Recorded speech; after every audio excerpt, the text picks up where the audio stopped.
Boa noite, sejam todos muito bem-vindos a esta palestra da Rosa Cruz Áurea. O tema de hoje é idealismo versus realismo, a raiz do conflito humano.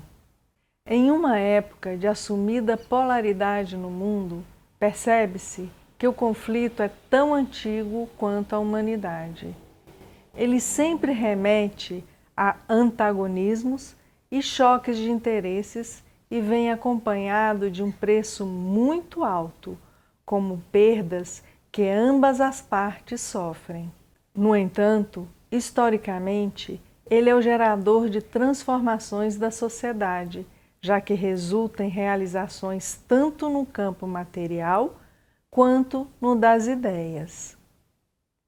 E podemos perguntar se nossa realidade corresponde a nossas ideias. Essa pode ser uma forma de nos colocarmos em contato conosco mesmos. Como tentativa de estabelecer essa conexão, é de grande ajuda ampliar um pouco mais a noção de realidade e idealidade. O realismo afirma que se eliminarmos o sujeito ou a consciência, restam as coisas em si mesmas, a realidade verdadeira. Já o idealismo afirma que se eliminarmos as coisas, resta a consciência ou o sujeito que, através do conhecimento, enxerga a realidade.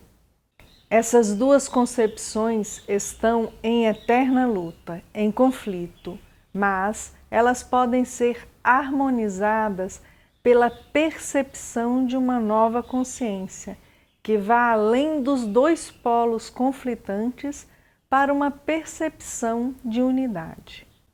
Podemos abordar esse tema de diferentes formas e nós escolhemos uma bem prática e próxima de cada ser humano.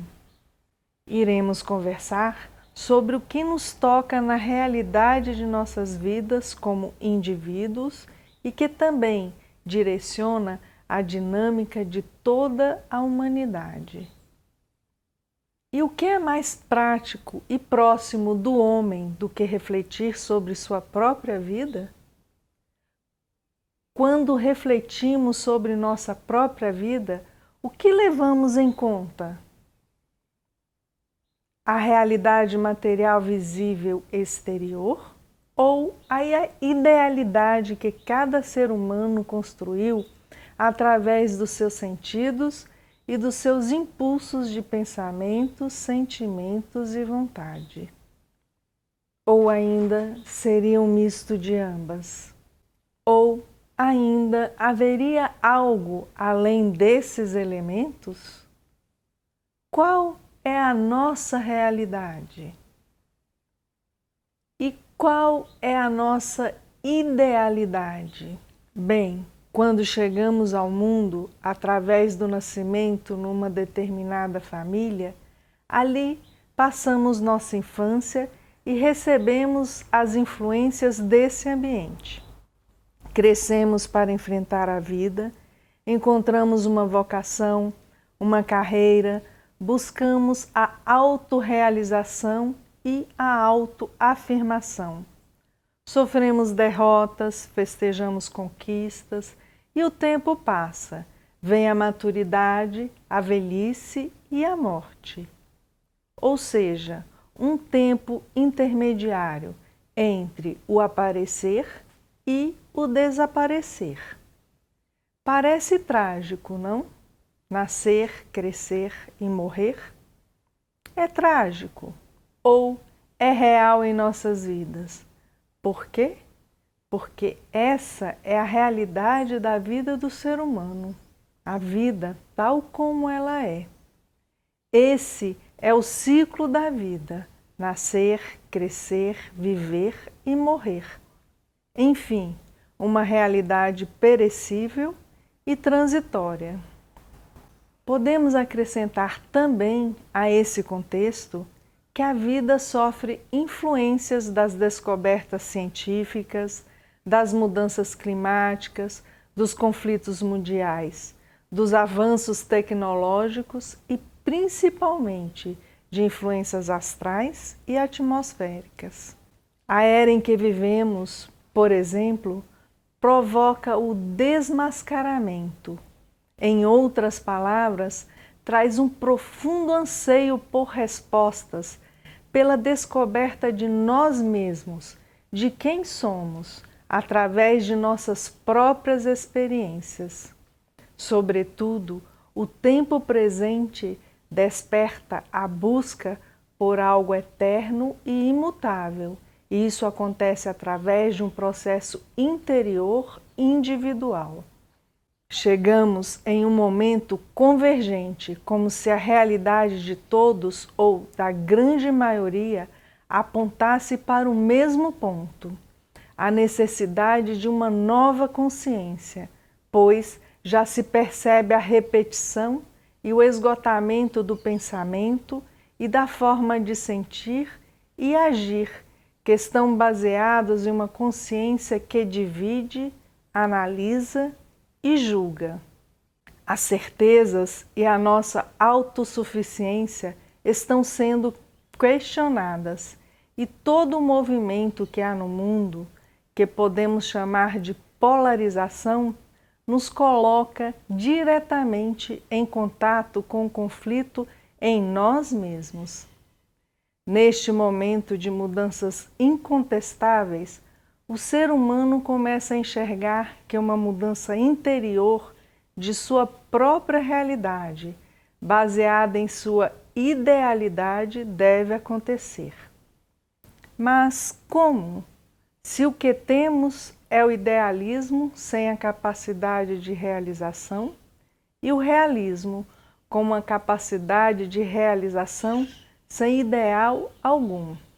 Sim, pois é da experiência da realidade que surgem os ideais de paz, fraternidade, igualdade, justiça, liberdade e outras concepções de união. E o ser humano pensa que uma vida melhor é possível, uma vida de paz e harmonia. No entanto, ele sofre derrotas e desilusões, vivencia momentos de alegria e também de tristeza, de prazer e de dor, de sucessos e de fracassos. Na linguagem do ensinamento universal, o idealismo é o conhecimento que recebemos da realidade do todo absoluto. É o nosso desejo de chegar ao todo. Por isso, essa eterna luta entre o que imagino ser e o que realmente é. Esse ideal pessoal que é focado no ego existe somente na ideia, no imaginário. É o fantástico, o modelo sonhado que nos leva a essa luta pela autodefesa, pela preservação de nós mesmos. Ou seja, nosso instinto de preservação extrapola o campo real necessário e invade o mundo das ideias, transformando nosso ideal em uma construção interior egocêntrica. Ergue-se um muro que nos separa do verdadeiro sentido de nossas vidas, a descoberta e a transformação de nós mesmos em um ser que não mais reage automaticamente aos instintos e desejos pessoais. É difícil definir com precisão o conceito de idealismo devido às divergências entre os pensadores, pois, se alguém ou um grupo de pessoas deseja algo, como, por exemplo, a paz e luta por ela, a forma como cada um a idealiza difere de um para o outro. Um povo, um país, por exemplo, deseja manter a paz pelo poder bélico. Outro povo ou país pelo poder do ideal da democracia, ou até mesmo por outras referências. Por isso, é muito subjetivo e difícil convergir ao mesmo ponto. É a representação das coisas sob a forma do que é ideal para si. Se refere a algo muito próximo a cada um de nós e que nos toca na realidade de nossas vidas. Assim, temos vários exemplos de luta na defesa desses ideais na história da humanidade. Ideais que foram e são defendidos na arte, na ciência, na política, na filosofia, na religião. Um exemplo claro foi a Revolução Francesa no ano de 1789, cujo lema era a liberdade, a igualdade e a fraternidade. Outro exemplo foi o movimento hippie nos anos 1960, com o lema Paz e Amor. Algumas lutas tiveram a sensação de realização, outras não, e muitas delas levaram e levam vários séculos até que as consciências dos seres humanos se ampliem e as transformações ocorram. Nosso condicionamento, nosso automatismo, nossa visão idealista que projetamos nos fazem acreditar que são a nossa realidade. A frase popular, cada cabeça uma sentença, tem seu significado. Essa é a nossa verdade. Entender essa verdade pode ser simples, porém ela é baseada em nossas impressões pessoais. Julgamos pela nossa percepção egocêntrica, tornando tudo relativo. O que serve para mim pode não servir a você. Desse modo, a individualidade prevalece. Como o realismo foca nas coisas reais, na matéria, a raiz do conflito está justamente no ideal de perfeição projetado e na incapacidade do ser humano de atingir essa perfeição na matéria. Por isso, essas duas concepções estão em eterna luta e só podem ser harmonizadas pela percepção trazida por uma transformação da própria consciência humana, que chamamos na escola da Rosa Cruz Áurea de uma nova consciência que unifica os dois polos conflitantes. Na linguagem do ensinamento universal, o idealismo é o conhecimento que recebemos da realidade do todo, do absoluto. Os corações humanos anseiam pela liberdade, pela igualdade, pela não violência. Eles desejam chegar ao todo, à unidade. Essa é a verdadeira realidade e a verdadeira idealidade, a busca de toda a humanidade. No fundo, sentimos que existe uma realidade que transcende tempo e espaço e tudo o que existe. Ansiamos por ela. Essa realidade encontra-se no ser humano mesmo. Porém, todo o seu ser, todos os seus desejos voltados para o mundo exterior fazem-no perder-se no labirinto dos seus próprios anseios e ter de recomeçar sempre de novo. Quando uma luta é vencida, outra surge no seu lugar. E como libertar-se desta prisão?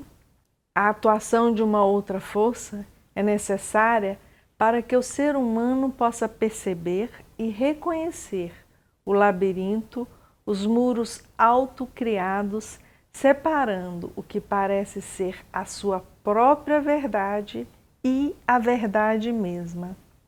Essa outra força, ou essa luz, ou o que chamamos na escola da Rosa Cruz Áurea de centelha do Espírito, que cada ser humano carrega em seu interior, é o que possibilita a transformação da consciência humana e, assim, Como o ser humano desenvolveu sua personalidade, deve agora se voltar para o desenvolvimento de sua semente eterna espiritual, trazendo resposta à sua angústia. A angústia que o conduz à busca por felicidade e perfeição. Na sabedoria universal, essa semente recebe vários nomes, tais como rosa, flor de lótus, átma, centelha do espírito. Ela é o único ponto que é eterno em nós. Impulsionado por ela, o ser humano atravessa as fases da vida com outra visão, outra consciência. Percebe que a concepção é um milagre e que cada microcosmo, cada pequeno mundo traz em si a possibilidade de conexão com o Uno. O Uno é o princípio de tudo que é e existe no universo. Ao se perceber portador do princípio do todo, uma nova viagem é iniciada.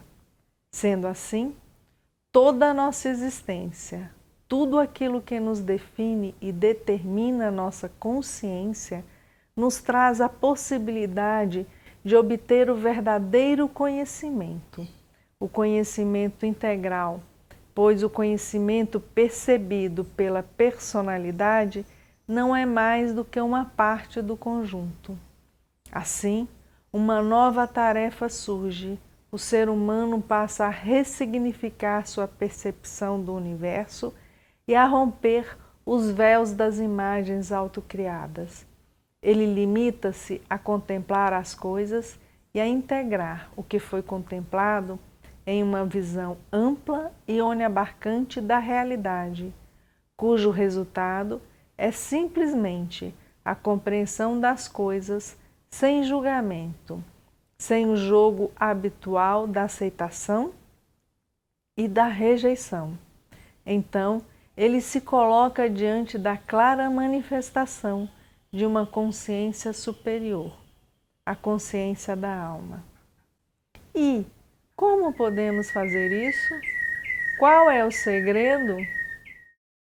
Colocar nossa vida sob a direção do princípio imutável em nosso coração. Paulo de Tarso disse: o homem é assim como pensa o seu coração. Essa frase nos mostra a grandeza do coração.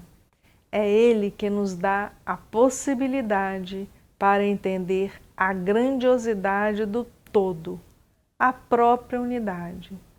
Ele é o vetor da harmonia entre cabeça e coração quando atingimos o silêncio e somos capazes de experimentar a harmonia em meio aos conflitos da vida. Assim, nos tornamos autoconscientes. São nossos mais sinceros votos que essa realidade esteja muito perto de cada um de vocês.